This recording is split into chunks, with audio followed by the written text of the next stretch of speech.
Donc après la conférence de Patrick Bouchain du 9 octobre dernier, nous avons souhaité inviter Bernard Desmoulins dans ce cycle organisé par la nouvelle filière de master transformation des situations construites, car il nous a semblé que la recherche plastique, fonctionnelle et sensible, développée dans son travail, tendait à l'essentiel.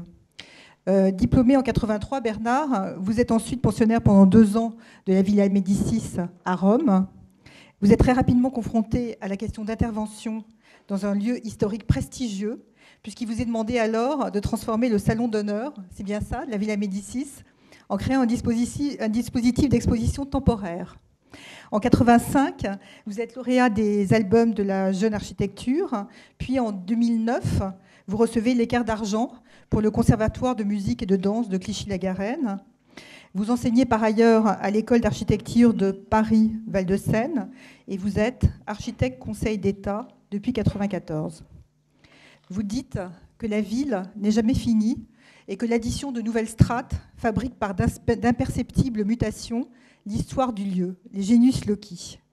Vous avez de fait transformé 5 lieux historiques majeurs, la villa des Brillants à Meudon, achetée aux enchères par Auguste Rodin en 1895, dans laquelle vous avez travaillé, je crois, sur les réserves du musée, l'aile de Marsan du Palais du Louvre, le grand commun, mais je pense que vous allez revenir sur tous ces projets certainement, le grand commun du château de Versailles de l'architecte Mansart, dont vous avez réalisé l'aménagement intérieur, l'enceinte de l'abbaye de Cluny en Bourgogne, et très récemment, vous avez gagné le concours pour le Musée national du Moyen-Âge, l'hôtel de Cluny au cœur du quartier latin. Mais vous avez également transformé, ici et ailleurs, des édifices plus inhabituels, comme l'ancienne ambassade de France à Mexico, transformée en centre culturel, et puis également à Montreuil, une maison bourgeoise du 19e siècle, transformée en centre d'art contemporain, par une extension qui évoque, je trouve, les sculptures en acier Corten de Richard Serra. Quelle est la juste place de l'architecture dans ce processus de transformation ? Comment faire parler les bâtiments en utilisant la puissance évocatrice de l'esprit du lieu ? Comment procéder à un usage sensible et raisonné des matériaux, rentrant en résonance avec la profondeur historique du déjà là ? Merci beaucoup d'avoir accepté notre invitation.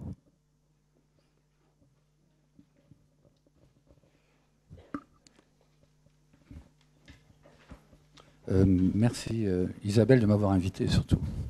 Voilà, bonjour à tous.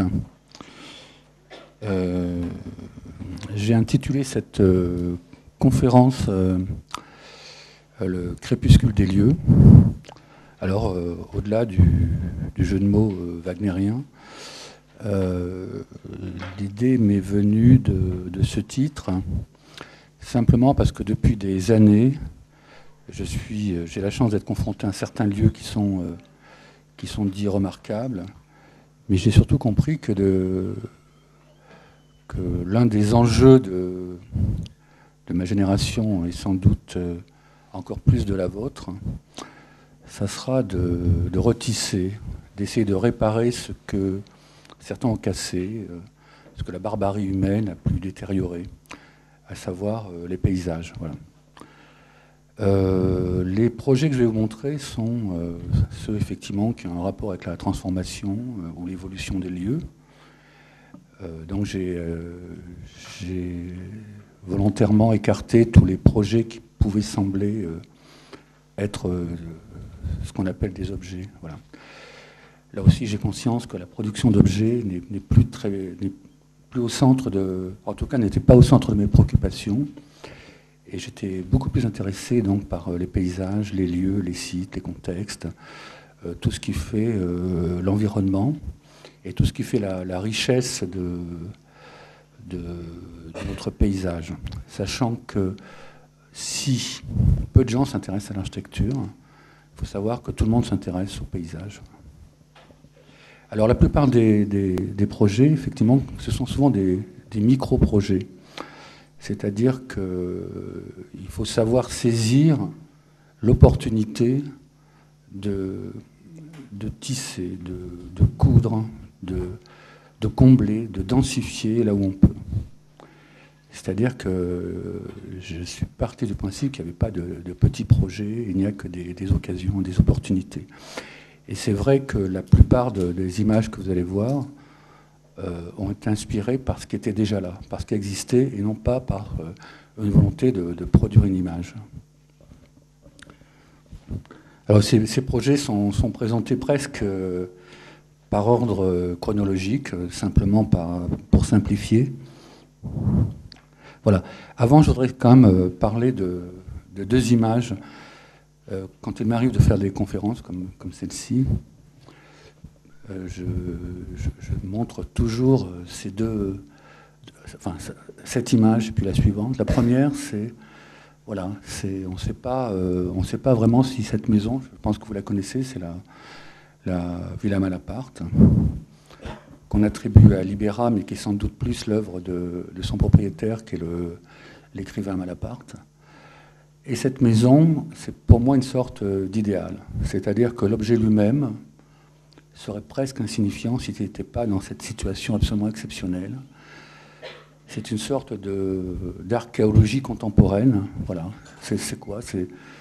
C'est une situation romanesque. La maison elle-même est romanesque. Son auteur lui-même était romanesque. Et elle aboutit à une sorte d'accomplissement, voilà, de fusion entre le paysage et l'objet. Et cette maison a complètement perdu son statut d'objet parce que on ne sait pas si c'est lui qui crée le paysage ou si c'est le paysage qui a inspiré cette maison. En tout cas, il y a une fusion parfaite et c'est l'image idéale que je me fais de l'architecture.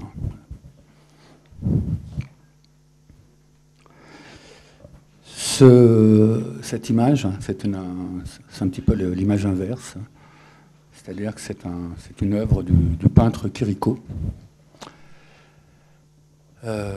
C'est une image un peu presque angoissante. C'est-à-dire que l'individu a quasiment disparu, l'humain est réduit à son ombre, et il est composé d'objets, aussi magnifiques soient-ils, qui n'ont aucun lien entre eux. C'est-à-dire qu'il y a des objets complètement disproportionnés. On imagine un moulin à vent, une cheminée, un début d'arcade, une statue, quelques ombres, un train qui passe. Et en fait, j'ai l'impression, quand je vois ce tableau, je crois que ça s'appelle Mélancolique d'un soir, que c'est le destin de nos villes. Hein, voilà, des objets magnifiques qui n'ont aucun lien entre eux. Et notre travail, en tout cas le mien, c'était d'essayer de créer ce lien, voilà, de combler, de densifier, de donner un sens un peu à ce paysage qui est magnifique mais complètement désespérant. Voilà.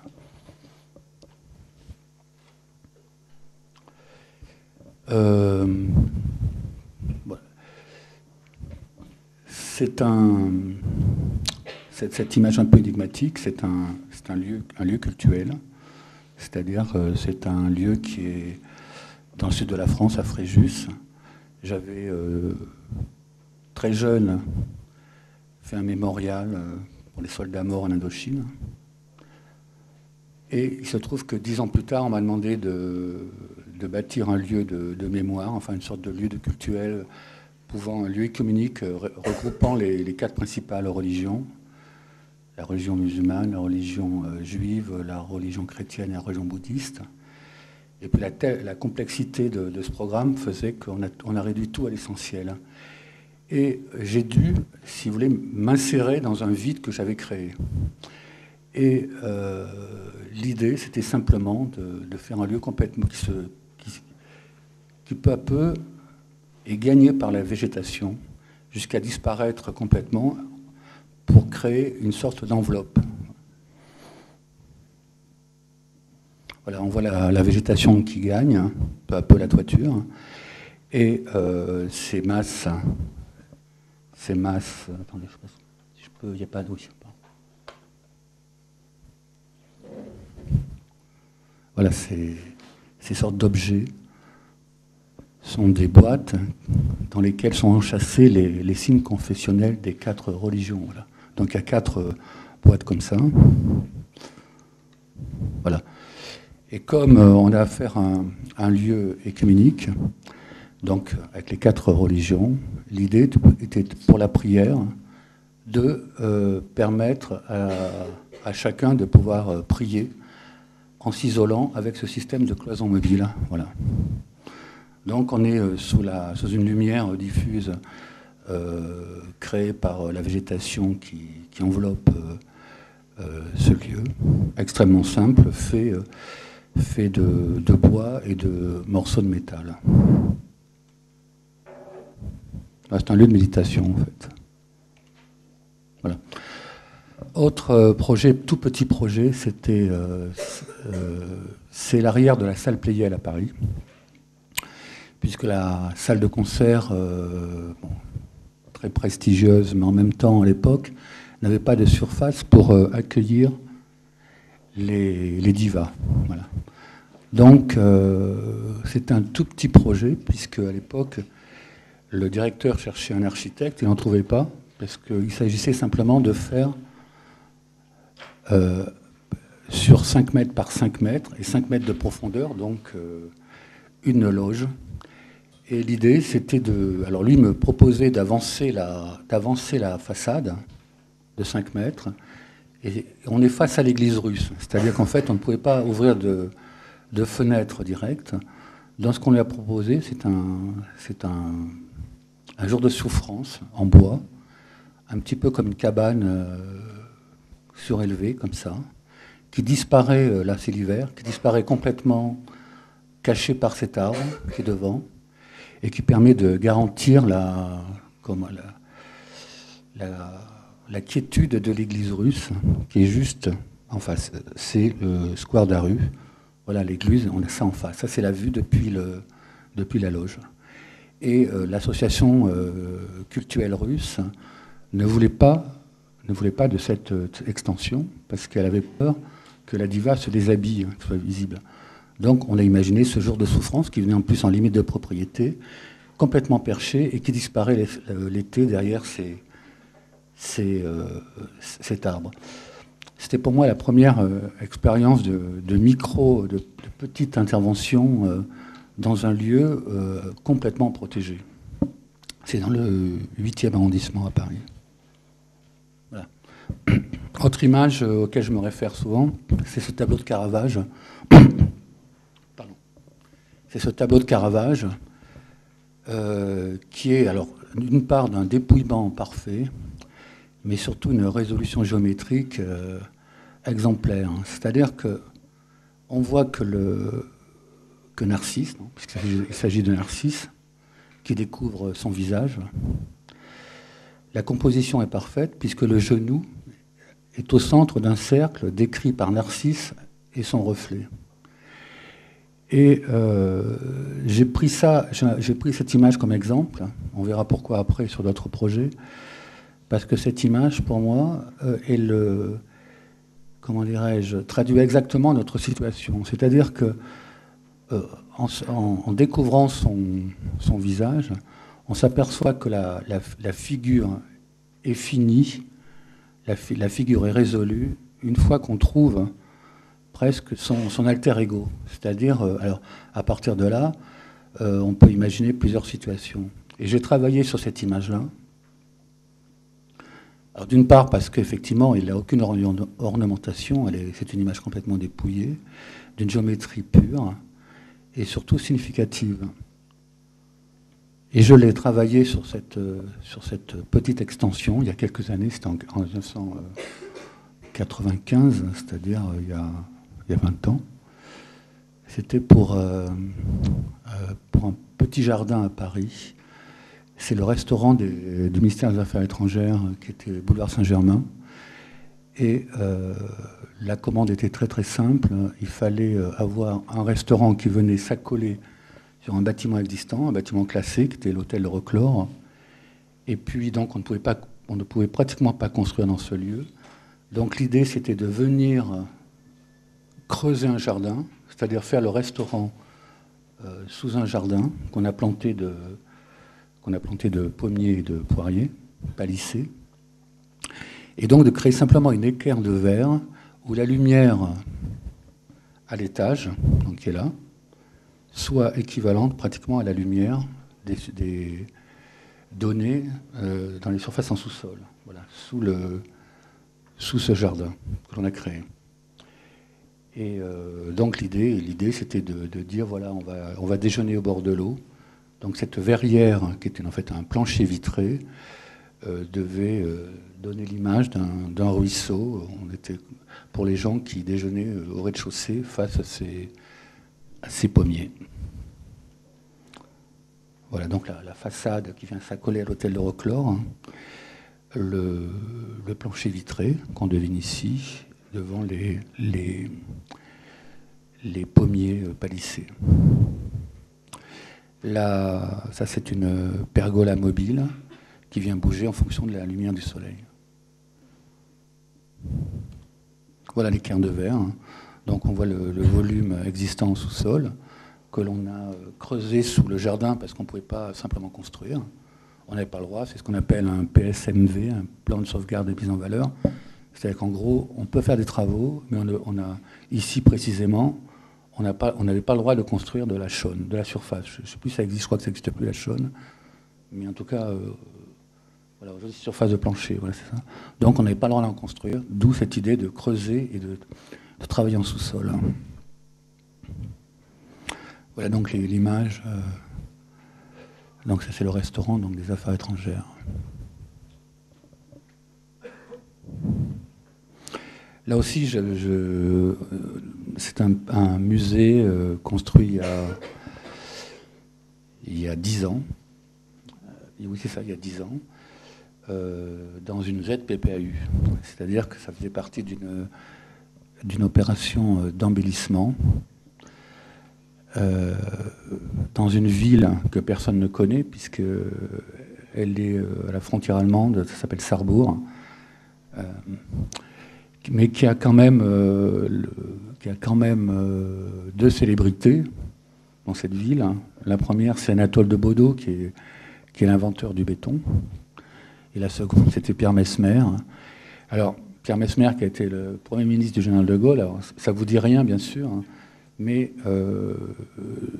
Pierre Messmer était l'ami d'André Malraux, et cette ville rurale de 15 000 habitants avait une politique d'achat des œuvres de Chagall. Voilà.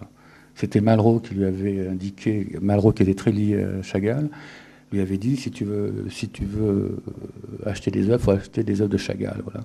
Donc ils se sont retrouvés avec une collection de Chagall extraordinaire pour une ville rurale, encore une fois que personne ne connaissait. Et surtout, l'histoire de ce musée, c'est qu'en traçant la ligne de TGV Paris-Strasbourg, il se trouve que cette région, donc qui est en Lorraine, est une des régions les plus riches d'un point de vue archéologique, puisqu'elle est à l'intersection de l'axe nord-sud et est-ouest. Voilà. C'est un coin où on fait un trou, on trouve une amphore, on trouve une œuvre, une antiquité, je ne sais pas quoi, mais en tout cas, voilà. Et d'ailleurs, c'était le cas du chantier qui a été arrêté pendant 6 mois, puisque le premier coup de pioche, on a trouvé de l'archéologie. Et voilà. Donc le principe de ce lieu, alors je le montre parce que on peut se poser la question de savoir quel est le lien avec la transformation. C'est simplement qu'on a fait une opération à tiroir, c'est-à-dire qu'on a remplacé. C'est le maire qui disait, voilà, il y avait un ancien garage, et on a dû petit à petit grignoter, c'est-à-dire que le projet ne s'est pas fait en un seul morceau, mais en plusieurs morceaux, puisque là aussi, on était dans une ZPPAU et un PCMV où on n'avait pas le droit de construire. C'est incroyable. Mais il fallait construire un projet de 4000 m², et là, on ne pouvait pas construire. Donc, ce qu'on faisait, on cassait un bout, et on a rajouté, et peu à peu, on a transformé. Et dans cette opération d'embellissement, on a redonné une silhouette complètement différente à la ville. Alors, l'image du musée, on va passer très très vite sur ce musée, c'était simplement trois grandes nefs qui est donné plus l'image d'un dépôt archéologique, puisque c'était également un musée Chagall, mais également un musée archéologique. C'était donné plus l'image d'un dépôt archéologique qu'un musée des Beaux-Arts. Et surtout en se référant aux images des grandes fermes et des grands édifices lorrains qui avaient surtout un rapport avec le travail, le monde du travail et la sidérurgie en particulier. Voilà, donc c'est une image assez fermée avec... Alors ça, c'est l'image quand on arrive. le bâtiment venait s'encastrer dans une sorte de pente, donc pour accéder à une petite placette à l'extrémité de cet escalier. Voilà. Alors c'est un bâtiment qui repose sur des réserves archéologiques. C'est ce grand bâtiment en béton brut, et le tout surmonté de 3 grands, on en voit 2 ici, 3 grandes halles recouvertes de cuivre oxydé. Alors, c'était assez facile de faire du béton brut à béton planche à Sarrebourg, du fait, en s'appuyant simplement sur l'idée qu'on est dans la ville natale de l'inventeur du béton.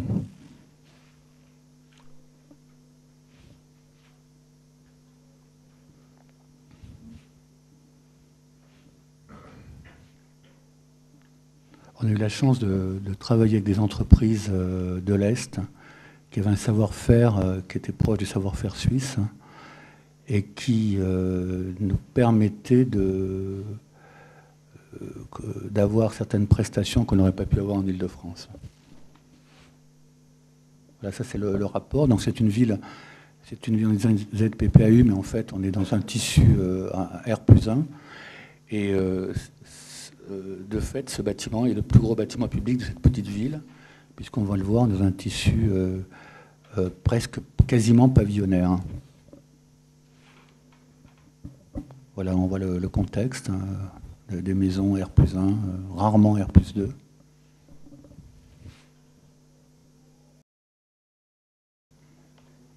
Voilà le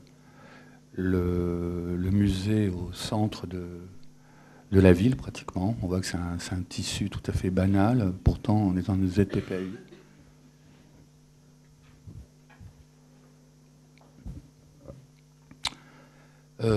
Donc c'est un musée où, pour moi, un musée, c'est d'abord un musée de matière. C'est pour ça que là, on travaille à la fois avec des matériaux comme l'eau, l'inox, quelque chose de très lisse. Et puis à côté de ça, on a des matières beaucoup plus brutes, beaucoup plus rugueuses, comme le béton avec ses différents coffrages. Voilà. Là, toiture en cuivre, béton planche, volet en inox, menuiserie en inox, et un plan d'eau qui donne une sorte de calme, comme ça.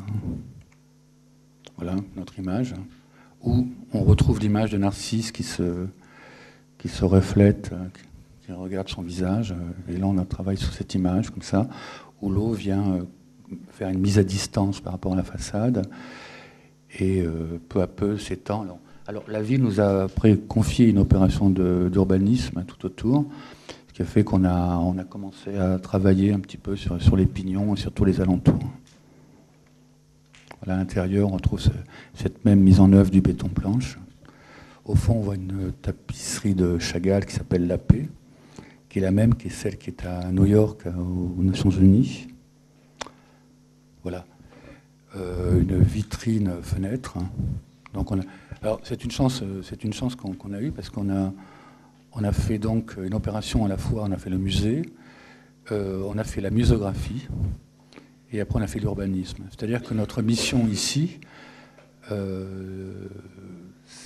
est partie pratiquement, va du soclage. Il y a 4000 objets qui sont... Et chaque fois, le soclage, ça veut dire qu'on fait un dessin particulier pour chaque œuvre. Heureusement que les stagiaires existent. Voilà un peu l'ambiance intérieure. On retrouve ce même travail sur le béton. Et je montre souvent ce travail, même quand on parle de contexte, de paysage, parce qu'il est clair que ça procède de la même démarche, à savoir qu'ici, on travaille pour des œuvres. C'est-à-dire qu'on essaye de créer une sorte de paysage intérieur où l'œuvre reste, l'acteur principal. C'est-à-dire que tout tourne autour de l'œuvre, et il s'agit de servir l'œuvre. Il ne s'agit pas de faire un musée qui cache l'œuvre. Voilà. l'idée, par exemple, d'avoir des parois intérieures en béton brut, comme ça, avec un coffrage un peu hasardeux et loin d'être travaillé, puisque à l'origine, intérieurement, les parois devaient être recouvertes de plâtre. Et quand j'ai vu cette sorte de malfaçon, ça m'intéressait beaucoup parce que ça répondait parfaitement aux œuvres qui allaient être exposées, avec leur côté rugueux, leur côté mal fini, leur côté, voilà, le hasard de la découverte. Et ce dialogue de l'imperfection m'intéressait beaucoup. Voilà une table qui a été coffrée sur place, reposant sur des pieds en inox. Et c'est un travail qui se fait au cours du chantier quand on découvre qu'on travaille avec une entreprise qui correspond à peu près à ce qu'on imaginait quand on faisait le projet. C'est-à-dire, quand on travaille, on n'imagine pas les imperfections, on n'imagine pas que ça se passe mal. Et là, tout à coup, on trouve quelqu'un qui rentre dans notre logique et qui comprend très bien ce qu'on veut faire. Et nous, on essaye de rentrer dans la sienne. Ce qui fait qu'avec ce dialogue, non seulement avec les œuvres, mais également avec ceux qui construisent le bâtiment. Voilà. Ça, c'est le musée Rodin. Alors là, on est dans un site classé également, puisque ce n'est pas le musée de Rodin que vous connaissez peut-être, qui est rue de Varennes, mais c'est le véritable musée Rodin qui est à Meudon, puisque c'est lui qui conserve tous les plâtres et toutes les collections de Rodin lui-même. Là, vous voyez la tombe de Rodin, c'est-à-dire que Rodin est enterré sous le penseur. Et nous, notre travail a consisté à faire les réserves sous la tombe de Rodin. C'est-à-dire qu'il y a 2000 mètres qui sont complètement enterrés, qui ne sont pas visibles, puisque là, on n'avait carrément pas le droit de construire. Voilà, enfin, pas le droit d'avoir d'émergence, sauf très, très ponctuellement. Donc là, c'est un travail qui pourrait apparaître comme frustrant, puisqu'en fait, on travaille des années sur quelque chose qui ne va pas se voir à l'arrivée. De plus, les réserves du musée Rodin ne sont pas visitables, pour une raison très très simple, c'est qu'il y a certaines œuvres de Rodin qui, par testament, interdit de montrer. C'est-à-dire qu'on ne peut même pas prendre de photos de certaines œuvres, puisque Rodin lui-même l'interdit. Voilà. Donc vous ne verrez pas d'œuvres, vous ne verrez pas les réserves, vous ne les verrez pas. Par contre, voilà. Donc ce travail s'est fait sur des petites touches ponctuelles. C'est un site qui est immense, puisque là, c'est le pavillon, ce qu'on appelle le pavillon du panorama, qui était l'œuvre, enfin qui est le musée intérieur.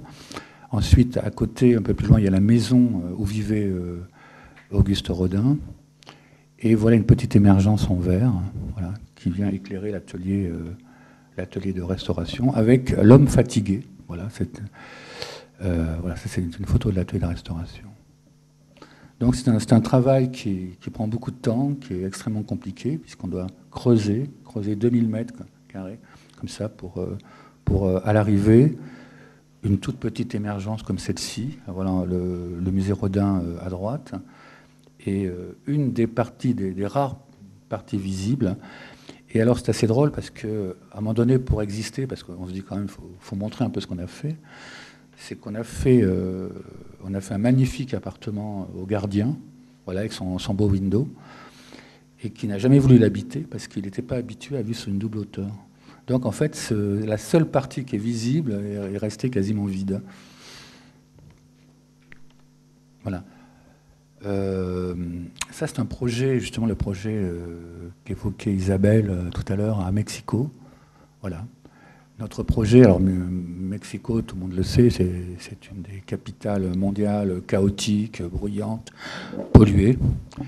Et à la suite d'un tremblement de terre, l'ambassade de France, l'ancienne ambassade de France, a été sérieusement endommagée, et le gouvernement français a décidé de construire une nouvelle ambassade un peu plus loin, dans une tour. Voilà.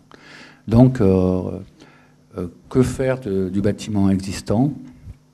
Voilà, ça c'est un peu dans l'état dans lequel on l'a trouvé.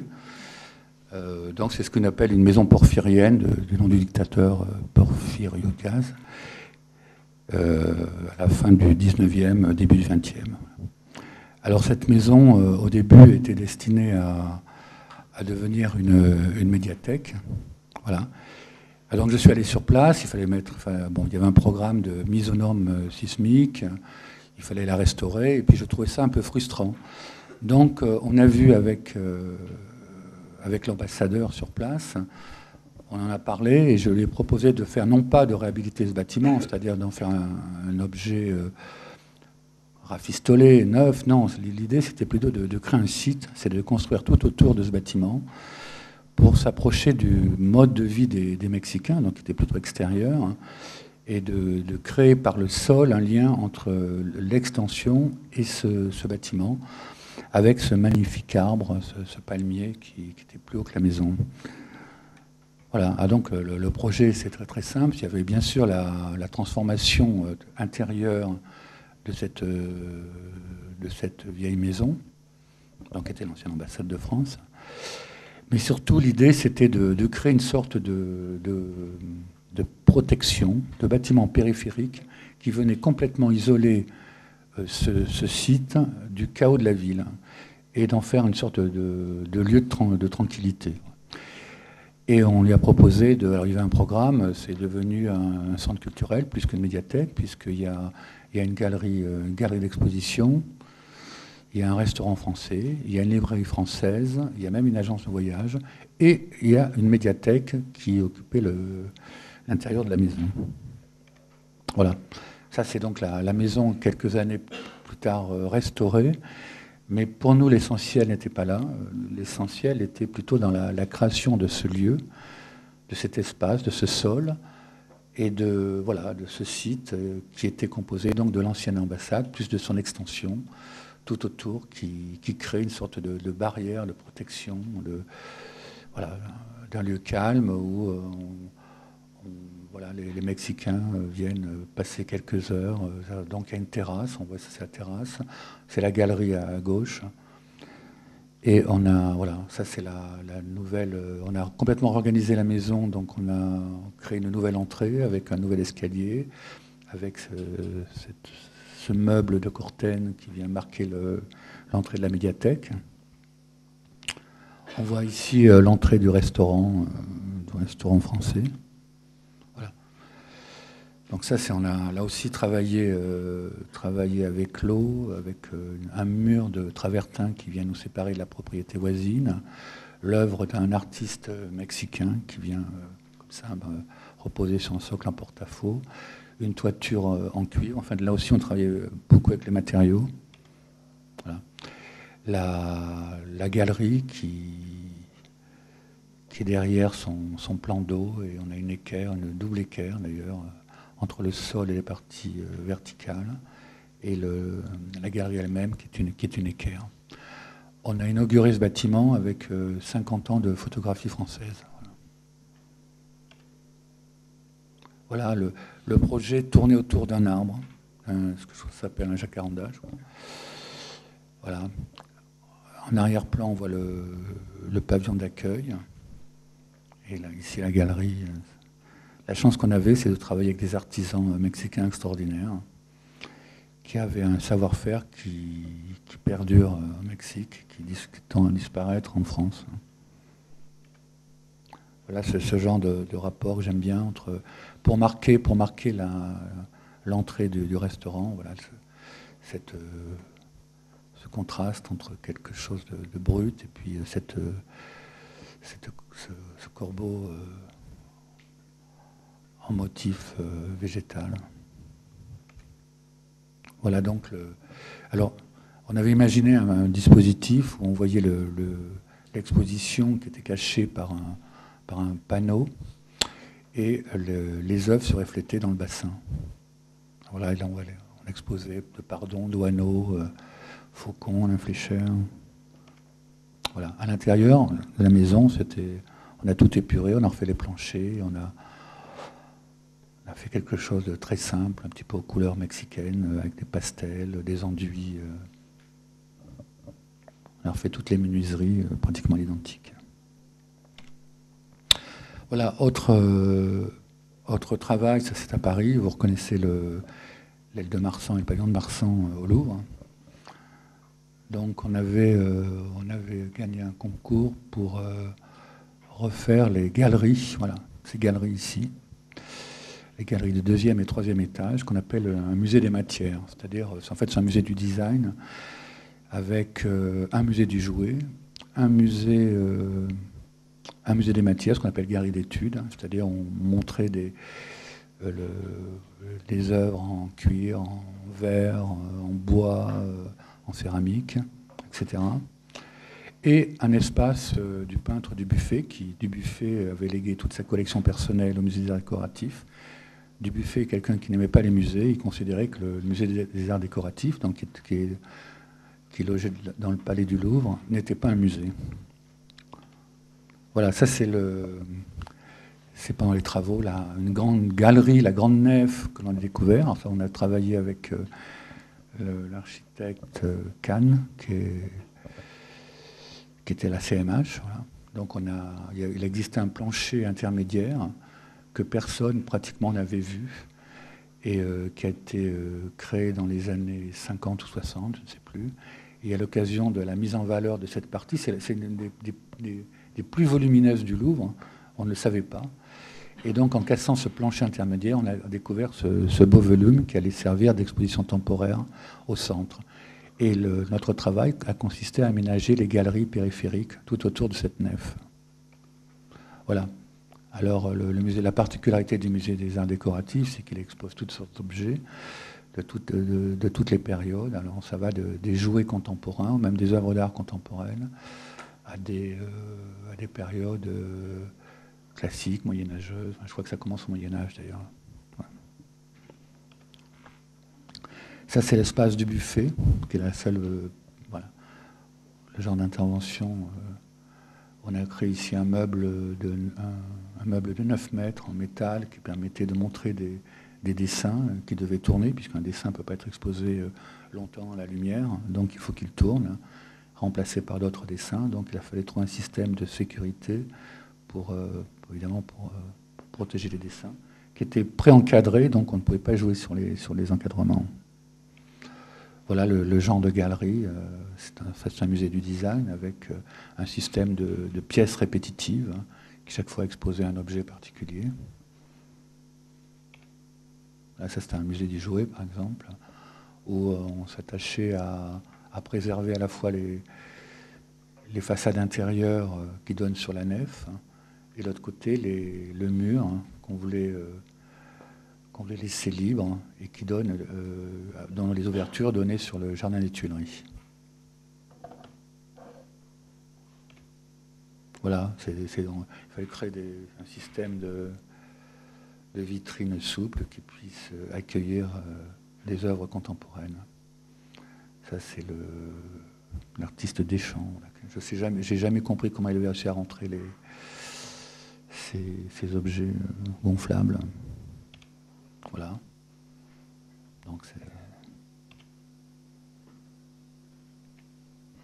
c'était l'exposition Jean-Paul Goude. Voilà la grande nef, quelques années après.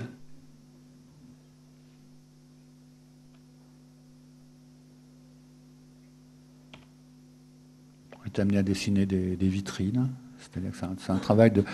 Là, c'était un travail d'architecte, mais un travail de muséographe également. Là, c'est ce qu'on appelle une série, c'est-à-dire créer un lien entre des objets. C'est une collection.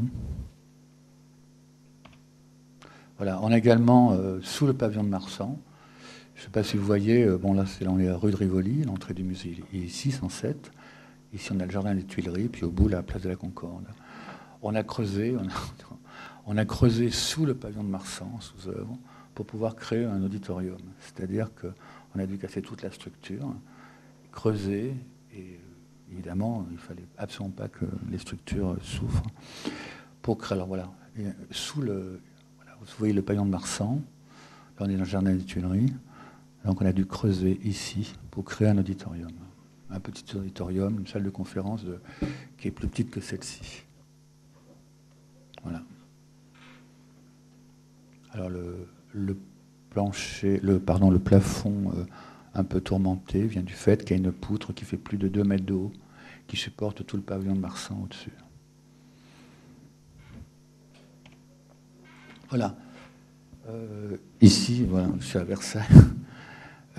C'est ce qu'on appelle le grand commun du château de Versailles, qui est un bâtiment de 24 000 m², dessiné par Mansart. En fait, c'était ce qu'on appelait les services du roi.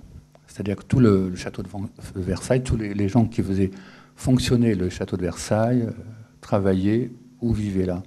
Il y a notamment des lieux prestigieux comme la rôtisserie du roi ou la rôtisserie de la reine, c'est-à-dire que c'est là qu'on faisait rôtir la nourriture du roi. Il y avait des appartements de le nôtre, il y avait ce qu'on appelle la petite cour, et c'était une petite ville, voilà, c'est une petite ville qui est à la gauche du château. Voilà, le château est là, ici. Voilà. Et c'est ce bâtiment-là qui est classé. Donc, on travaille dans ce contexte avec un architecte des monuments historiques qui lui s'occupe puisque l'enveloppe est complètement classée. Et nous, on a eu la chance de pouvoir travailler là-dessus parce que, en fin de compte, il était précédemment occupé par l'hôpital, dit l'hôpital Larrey, qui est un hôpital militaire, qui, sans scrupules, ont à peu près tout saccagé à l'intérieur. Donc, nous, en gros, on pouvait faire tranquillement du contemporain, sachant qu'il y avait quelques poutres à conserver, quelques planchers, quelques lieux remarquables dont s'occuperait la CMH. Et nous, on nous a demandé de redonner à ce bâtiment sa vocation initiale, puisque c'est lui qui devait accueillir tous les services de l'établissement public du château de Versailles. Alors là aussi, c'est une petite ville, qui sont aujourd'hui dispersées dans les grandes écuries, les petites écuries, le château de Versailles. Et alors, c'est quoi? C'est les services de communication, la présidence, la régie, les vestiaires des gardiens, le restaurant administratif, un pôle de recherche sur le XVIIIe siècle, des réserves muséographiques des petits formats. Voilà. En fait, je ne sais plus quoi, c'est un programme, on est encore, ça va faire 10 ans qu'on travaille là-dessus, on a livré la moitié du bâtiment, et la seconde moitié est en chantier aujourd'hui. Ce programme est tellement complexe, je vais m'oublier, je suis incapable de me souvenir ce que c'est, mais enfin voilà. Il y a 15 programmes dans un seul bâtiment. 15 programmes qui n'ont aucun lien les uns avec les autres. Voilà, c'est ce bâtiment-là, voilà, donc on voit une face du carré. Voilà le château ici, c'est ce bâtiment-là. Voilà, c'est une autre façade. On voit là, quand on monte, on arrive sur l'aile du Midi du château de Versailles. Voilà, voilà. Alors la particularité de ce plan, c'est que bon, les façades, évidemment, les façades sont réglées, c'est-à-dire qu'on a un système répétitif, austère, élégant et austère, hein, qu'on retrouve aussi bien en périphérie extérieure que dans la cour. Par contre, à l'intérieur, on a une structure épaisse, on a des murs qui vont jusqu'à 1,50 m d'épaisseur, mais on le voit ici, aucune pièce n'est identique. C'est-à-dire que la stratégie du projet fait qu'on doit chaque fois faire un projet adapté à chaque pièce. Puisque, on le voit, en gros, voilà, oui c'est ça, aucune pièce identique. On a parfois de grands espaces, comme ici, ce qu'on appelle l'enfer, 120 m², c'est la plus grande pièce, et le reste, voilà, on doit jouer avec ça. On a également un problème, c'est que on a des hauteurs qui vont jusqu'à 5,50 m, et on nous demande de faire des fois des bureaux de 12 mètres. Donc en fait, on a un lieu qui n'est évidemment pas fait pour accueillir un usage contemporain. Autre difficulté, c'est le passage des réseaux. C'est qu'aujourd'hui, tout bâtiment a 50% de technique, au moins pratiquement en coût. Donc comment amène-t-on le chauffage, l'électricité, l'informatique, etc. Voilà. Dans un bâtiment qui n'est évidemment pas conçu pour recevoir ce confort moderne. Voilà. Alors ça, c'est un peu l'état dans lequel on l'a trouvé. Quand on l'a trouvé, c'était un bâtiment qui était réduit à sa structure. Il n'y avait aucun second œuvre. Ça faisait des espaces absolument magnifiques. Là, on voit les grandes perspectives. C'était une prescription de la CMH qu'on devait conserver. Voilà. Vous vous souvenez de ça? Voilà, par contre, des poutraisons magnifiques.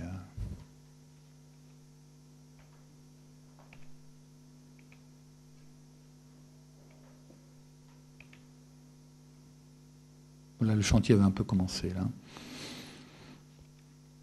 Voilà, ça c'est quelques années après. Donc la façade complètement restaurée par Frédéric Didier. Dans la cour, la CMH a creusé et a installé ce qu'on appelle le pôle énergétique, c'est-à-dire que c'est carrément une production de chaleur qui va irriguer tout le château de Versailles. Toute l'énergie du château de Versailles se fait dans ce sous-sol, où il y a également une grande réserve pour les grands formats. Nous, on a abrité les petits formats, et en sous-sol, il y avait les très grands formats. Voilà, quelques années plus tard. Donc les perspectives préservées, avec des encadrements en métal. On essaie de trouver des radiateurs, éclairage, tout, qui puissent donner une unité au lieu. Toutes les fenêtres ont été refaites avec des objectifs acoustiques contemporains, thermiques et contemporains. Ce n'est pas du décor, c'est des vrais petits bois. C'est-à-dire que chaque fois, c'est une salle de réunion avec des poutres justement à conserver et à mettre en valeur. Là, on a une hauteur de 5,50 m, justement. Là, par exemple, quand on avait une descente de charge, justement, qui ne pouvait pas aller jusqu'au sol, on devait la reporter sur les murs. On a ce dessin de poutres très contemporain qui venait faire la distinction entre ce qu'on faisait nous et ce qui existait.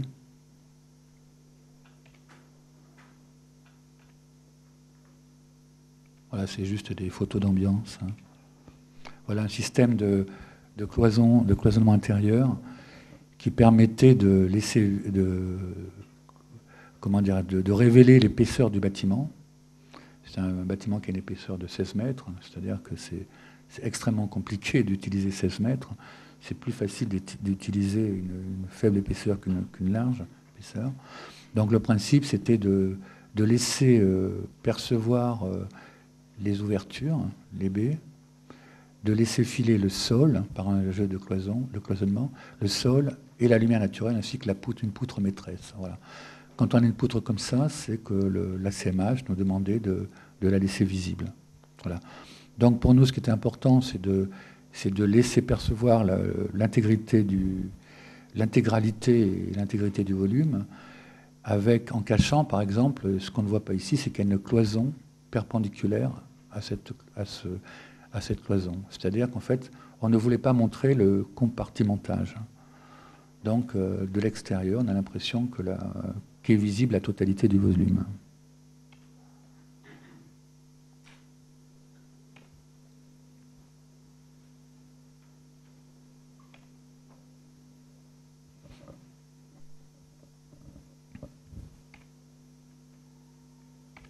Voilà. Autre lieu évoqué tout à l'heure par Isabelle, c'est l'abbaye de Cluny. L'abbaye de Cluny, en Bourgogne, est actuellement, il reste pratiquement la plus grande abbaye du Moyen-Âge, qui est considérée comme la première université européenne. Il ne reste pratiquement plus rien. C'était complètement rasé par la Révolution. On a reconstruit des bâtiments au XVIIIe siècle. Et aujourd'hui, ces bâtiments sont occupés par l'école des arts et métiers, l'école nationale supérieure des arts et métiers. Voilà. Et cette école, il y a des écoles, des ENSAM à peu près dans toute la France, et celle-ci a un lien avec le patrimoine, puisque leur laboratoire a notamment inventé ce qu'on appelle la réalité augmentée. Je ne sais pas si vous savez ce que c'est, mais voilà. Et donc c'est une école qui est vraiment à la pointe de la technique. Et il se trouvait que donc ils sont sponsorisés. C'est une école qui est sponsorisée par IBM, Schlumberger, etc. Donc il leur fallait un lieu pour organiser. D'abord, il leur fallait un restaurant universitaire et un lieu pour recevoir le sponsor. Et à la suite, voilà, ça c'est les bâtiments du 18e. On voit ce qui reste de l'abbaye de Cluny ici. C'est tout. Le reste sont des traces, sont des ruines. Et il y a toute une ruine périphérique, il y a toute une muraille périphérique qui vient protéger ce lieu. Ayant travaillé sur Versailles, la CMH m'a demandé de réfléchir sur ce lieu. parce que ce qui existe, c'est quelqu'un qui était intéressé par la modernité.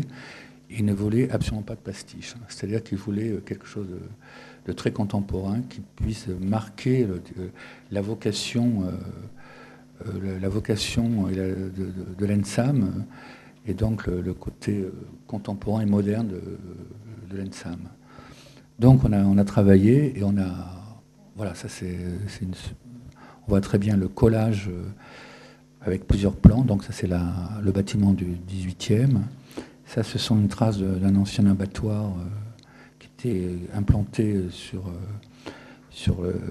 la ruine périphérique, l'enceinte périphérique, un bout d'une tour existante, qu'on appelle la tour de Budvaux. Et donc notre bâtiment voilà, vient s'enchasser dans ces ruines. Et j'ai plus réfléchi ici en termes de matière qu'en termes de volume. C'est-à-dire qu'on se posait la question de savoir quelle matière pour un lieu comme celui-ci. Et quand vous êtes dans un univers purement lapidaire, marqué par l'histoire, puisqu'on n'avait pratiquement pas construit depuis 1000 ans ici, il est évident qu'il ne fallait pas un bâtiment flambant neuf. Donc la stratégie, ça a été de dire, voilà, on va donner une matière qui a l'air plus vieille que ce qui existe. Hein. Voilà. D'où l'idée, c'est un bâtiment qui a 5-6 ans maintenant, d'où l'idée de ces volumes extrêmement simples, recouverts de métal oxydé, qui lui donnait en même temps un côté un peu provisoire par rapport à ces bâtiments qui sont là depuis très très longtemps. Voilà, donc ça c'est un détail de la matière. Alors c'est un matériau qui a une qualité particulière, c'est qu'il peut être mal mise en œuvre. C'est-à-dire ce qu'on attend souvent d'une mise en œuvre, c'est qu'elle soit parfaite. Là, le côté hasardeux est presque possible. Voilà, donc on voit donc la tour de guet, les remparts tout autour, et puis dès qu'on a un espace un peu comme ça délaissé, qui a disparu, hop, on vient s'enchasser, on vient le combler par notre bâtiment. Voilà, voilà le genre de collage. Voilà, où on a stabilisé la ruine, voilà, et on vient, alors on s'appuie pas sur la ruine, parce que ça c'était une demande, on vient simplement effleurer pratiquement la ruine. C'est pour ça on a laissé les structures apparentes en béton ici, pour bien comprendre ça. Voilà, le bâtiment. Ici, c'est l'école de musique de Patrick Berger, qui est à l'extérieur, et voilà donc le rempart et notre bâtiment qui vient se poser dans l'épaisseur de ces remparts. Alors, ce qui est extraordinaire, c'est qu'on a eu pour ça, le maître d'ouvrage, qui était le conseil régional de Bourgogne, ne voulait absolument pas de ce bâtiment en disant on ne peut pas donner l'image d'une ruine comme ça, vous mettez une ruine sur une ruine. Et alors, ce qui est extraordinaire, c'est qu'on a à l'appui des bâtiments de France et à l'appui des monuments historiques. C'est-à-dire qu'eux disaient non, il faut quelque chose qui a l'air plus vieux, presque provisoire, qu'on ait presque envie d'enlever demain matin. Voilà. Donc voilà, on a joué la carte du provisoire jusqu'au bout. On a du mal, ça c'est une photo qui a été prise pratiquement le lendemain de la livraison, on a du mal à imaginer que ce bâtiment est neuf. Voilà, on voit très bien cette perspective, le magnifique bâtiment ici qui s'appelle... Voilà ce paysage de Cluny.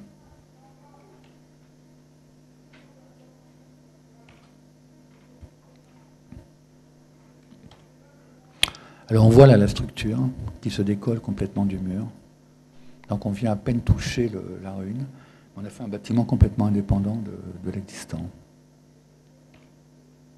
Le bâtiment, je pense qu'il atteint ses objectifs, puisqu'il disparaît complètement du paysage, il n'est plus visible. Ça, c'était une demande de l'ABF. Il disait, je ne veux pas qu'on voit votre bâtiment. Et c'est pour ça qu'il a milité pour cette matière, en disant, on ne le verra pas. Et c'est vrai qu'aujourd'hui, il disparaît complètement. Voilà. Ça, c'est l'intérieur. Les photos précédentes, c'était à l'extérieur de l'enceinte, c'est à l'intérieur, avec au bout le bâtiment de l'ENSAM.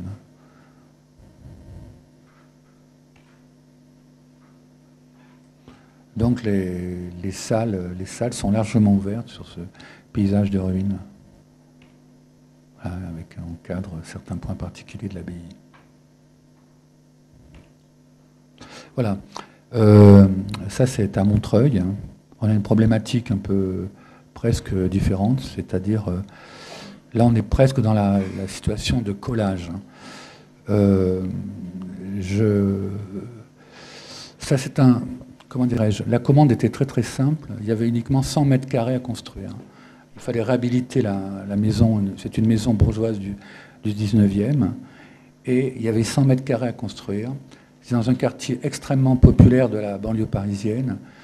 C'est un quartier où il y a 40 nationalités, avec une population qui n'a aucun lien avec l'art contemporain. Et la municipalité, à l'époque dirigée par Dominique Voynet, se proposait de faire un centre d'art contemporain, mais ouvert à ces populations qui n'avaient aucun rapport avec lui. Je suis peut-être un peu long là, non? Non, ça va? D'accord. Voilà, donc l'idée c'était de faire un mariage entre une maison de souche française, on va dire, et puis une sorte de bâtiment burqa, c'est-à-dire complètement fermé, mais en même temps qui, par son léger mouvement, prête allégeance. C'est-à-dire que c'était un mariage, voilà, c'était un mariage qui était un peu énigmatique pour la population. Et voilà, c'est un... Alors, comme c'est un signal et que j'avais que 100 mètres carrés pour faire ce signal, c'est vrai qu'on a plutôt choisi d'exister verticalement en ayant ce petit geste un peu énigmatique qui simplement hochait la tête pour... bon, c'était une plaisanterie, mais c'était une des motivations. C'est que c'était au métro Robespierre. Donc je me dis, il fallait comme si on coupait la tête. Voilà, Et ce mouvement faisait le véritable signal. C'est-à-dire que ce qui intriguait les gens, parce que c'était pas cette peau rouillée, c'était le fait que la tête incline comme ça. Voilà. Alors elle a un sens, cette inclinaison, c'est qu'à l'intérieur, en fait, c'est un périscope. C'est-à-dire que quand on est en haut, il y a un miroir, il regarde à l'extérieur. C'est-à-dire que quand je suis à l'intérieur, je suis dans l'exposition, mais quand je lève la tête, je vois ce qui se passe à l'extérieur. Ça, c'est l'entrée.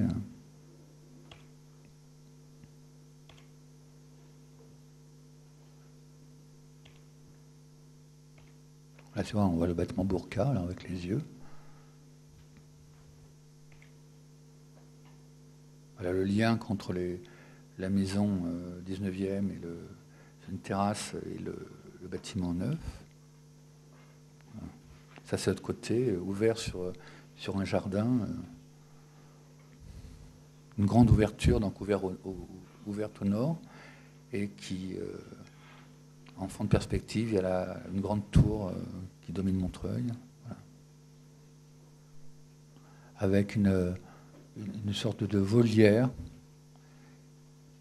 que l'on a mis en remplacement d'un oriel existant qu'on ne pouvait pas garder. Voilà la façade. Et donc, on voit ce miroir, ce périscope, qui nous permet de... Les œuvres, en général, sont plutôt fixes. Tout à coup, il y a toujours un mouvement au plafond, puisqu'il y a des camions qui passent, des voitures qui se garent. Et cette idée de regarder à l'extérieur, je trouvais ça intéressant. Voilà. Et les artistes, puisque c'est un centre d'art contemporain... Alors oui, ce qu'il faut dire, c'est que j'ai compris que l'art contemporain est quelque chose qui est, comment dirais-je, qui est plutôt un art de questionnement qu'un art de réponse, ce qui fait qu'il y a toujours ce côté énigmatique, on ne sait pas quoi penser d'une œuvre, d'une installation. Et je voulais que le bâtiment se retrouve un peu dans cette situation où les gens... Et alors ce qui était drôle, c'est que ces gens qui n'avaient aucun lien avec l'art contemporain, ben, ils viennent quand même. Ils viennent simplement parce que le bâtiment est énigmatique pour eux. Ils veulent savoir ce qu'il y a à l'intérieur, et ça fonctionne.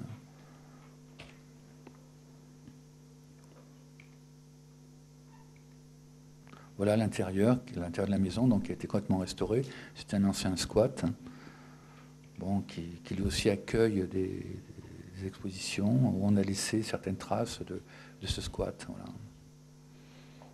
On a gardé notamment on a également gardé ce qui faisait un petit peu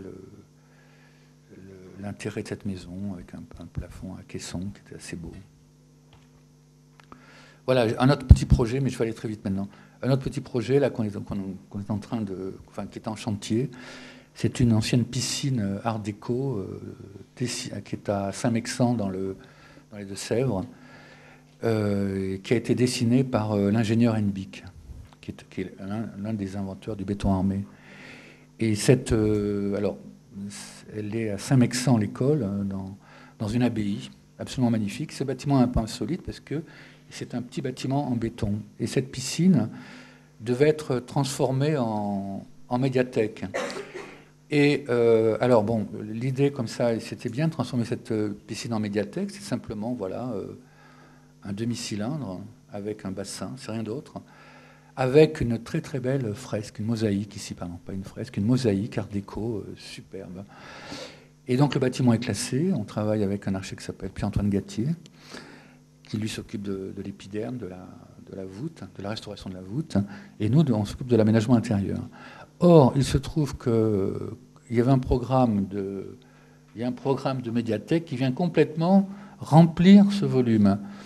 Et alors, moi, je trouve ça d'une tristesse incroyable. Et je dis, mais pourquoi garder ce bâtiment si c'est pour le remplir, pour lui, d'abord pour cacher cette mosaïque, et surtout pour lui faire perdre ses vertus spatiales, quoi, avec son éclairage génital, voilà. C'est une piscine c'est une école de sous-officiers, Saint-Mexan l'école. Voilà. Et là, on voit sans doute un sous-officier qui plonge sous le regard admiratif de tous ses élèves. Et alors, on a une idée, voilà, c'est ce qu'on est en train de construire, c'est de garder virtuellement ce volume. C'est-à-dire qu'on n'occupe que la moitié du cylindre en faisant un immense miroir, ici, voilà, qui permet de refléter la mosaïque conservée. C'est-à-dire qu'on garde la moitié du volume, et l'autre moitié, évidemment, est occupée par la bibliothèque, tous les services, les bureaux, etc. Et ce miroir, donc, restitue la totalité de ce volume. Ça, c'est un projet qui est en chantier.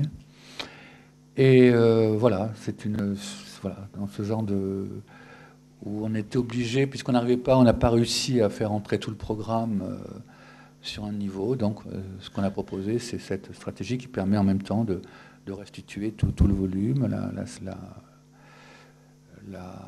la verrière, et cette ambiance de piscine avec en moins l'eau existante. Voilà. Bon, ça c'est le dernier projet, voilà. C'est à Cluny, donc on est en plein centre de Paris. On est boulevard Saint-Michel, à l'angle du boulevard Saint-Michel et de la rue du Sommerard. C'est un lieu particulier puisque c'est un collage d'époque. C'est une sédimentation historique puisqu'on a les thermes de Cluny, donc qui est l'origine de Paris pratiquement, avec une des plus vieilles maisons que personne ne voit aujourd'hui sur le boulevard Saint-Michel, parce qu'elle est collée pratiquement à la grille, elle n'est pas entretenue. C'est une des plus vieilles maisons de Paris qui est ici, voilà. Donc sur le boulevard Saint-Michel. Et voilà le musée du Moyen-Âge, avec un hôtel du Moyen-Âge et une construction du 19e, avec la toiture en rouge. Ici, ce qu'on appelle un frigidarium, c'est un magnifique volume.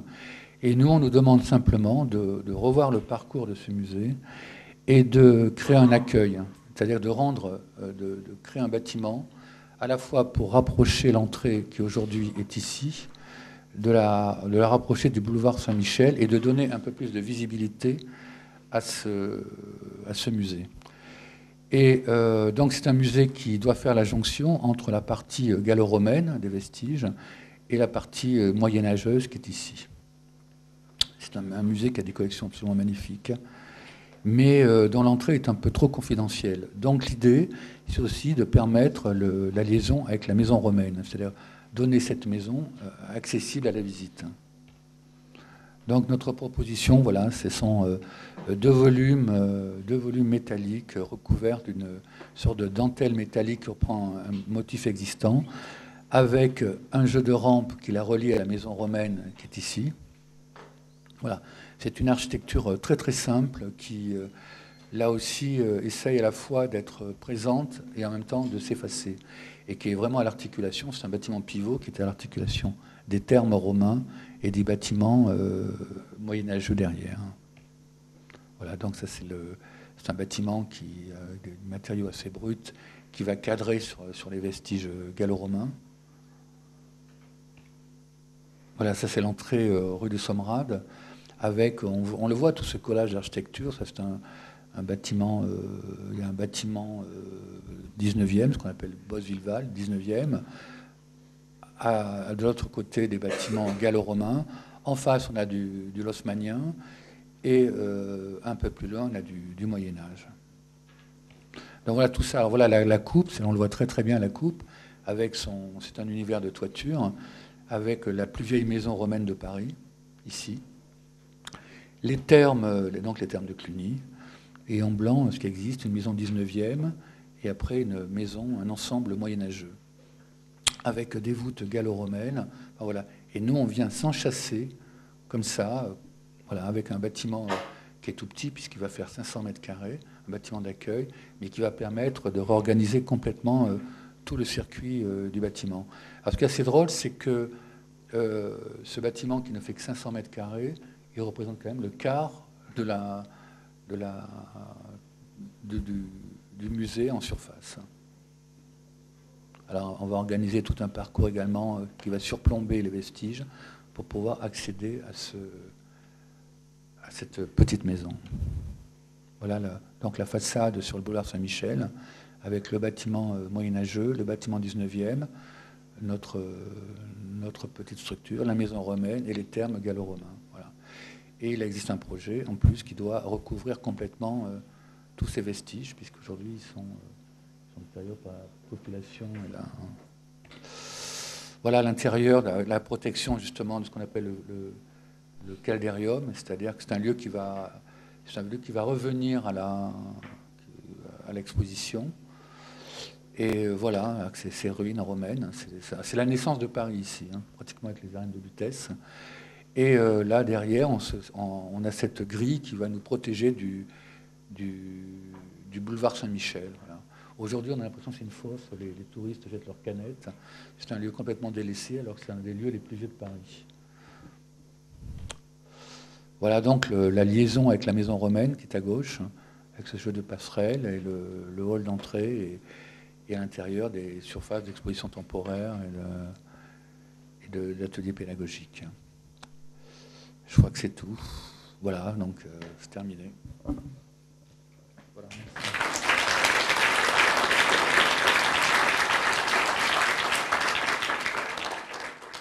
Étant, on va dire, je me permets ça, Bernard, un peu de la même école dans la question de l'écriture, moi, il y a des questions que je me pose et je voudrais te poser enfin, au moins une.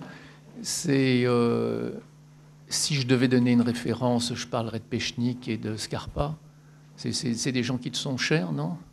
Oui. Et tu vois, aujourd'hui, quand tu t'adresses à des étudiants qui ont au moins 2 fois ton âge, peut-être 3 fois de notre âge, je suis toujours très curieux de savoir comment sont ressenties ces démonstrations que je partage avec toi, encore une fois, par rapport à des architectes. Aujourd'hui, Bouchain a inauguré ce cycle, évidemment Lacaton Vassal, qui sont, eux, dans une démonstration du standard, tu vois, par rapport à la qualité de l'assemblage des matériaux et des mécanismes qui nous rapprochent. Hein. Et moi, c'est vraiment une question que je me pose très personnellement, de savoir si on pourra demain poursuivre ce type de travail et est-ce que c'est une question que tu te poses? Tiens, c'est une question que je me pose. C'est évident que j'ai l'impression que toi et moi, on est des dinosaures, en fait. C'est pas ce que je voulais dire. Hein. Si, mais c'est quand même comme ça qu'il faut le prendre. Parce que, d'abord, on s'appuie, il faut le dire, sur un savoir-faire des entreprises aussi, qu'on essaye de préserver sur une sorte de travail, de savoir-faire. Et j'ai l'impression non pas qu'on s'est sacrifié, mais quelque part on essaye de faire perdurer quelque chose. C'est-à-dire, il y a un travail, et les références que tu cites, c'est évident, on a les mêmes, je le sais. Mais j'ai l'impression effectivement qu'on est peut-être un peu à contre-courant quand même. Et c'est vrai que là, je montre un travail. Il faut savoir que, je ne sais pas toi, mais moi je sais que ce que je disais à Isabelle, il y a plein de programmes qui me sont pratiquement interdits. C'est-à-dire, j'essaye même plus d'y accéder. Et je sais qu'à partir du moment où on montre certaines références, on ne peut pas en avoir d'autres. C'est comme ça. C'est-à-dire, je ne sais pas. Effectivement, ce qui m'intéresse, c'est ce que peuvent penser des étudiants qui sont déjà dans un autre monde. Des fois, j'ai l'impression quand même qu'on est un petit peu à part, quoi. C'est-à-dire dans le sens où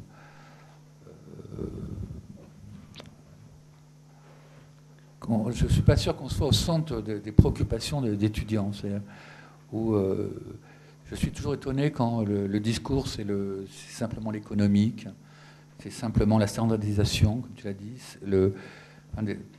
Je trouve que c'est intéressant, mais je me demande si on a forcément besoin d'architectes pour le faire. Je pense que l'architecte, il apporte quelque chose, un savoir ou un savoir-faire, qui est un peu particulier. Mais moi, ce qui me gêne un peu, c'est qu'on nous a cantonnés dans certains travaux, et que ce travail ne peut pas être développé forcément ailleurs. Effectivement, quand on nous supporte, quand on travaille sur des bâtiments comme le Louvre, comme Versailles, comme Cluny, et souvent on nous téléphone en disant est-ce que vous pourriez répondre, est-ce que ça vous intéresserait, mais jamais sur de logement, par exemple, jamais sur de logement social. Et alors c'est l'origine, c'est une des origines de la création de ce master là qu'on vient d'installer qui s'appelle Transformation des situations construites. Et c'est bien dire que, comme tu l'exprimes, il faudra bien couturer la ville, couturer les territoires, revenir sur les grands ensembles, revenir sur l'architecture ordinaire.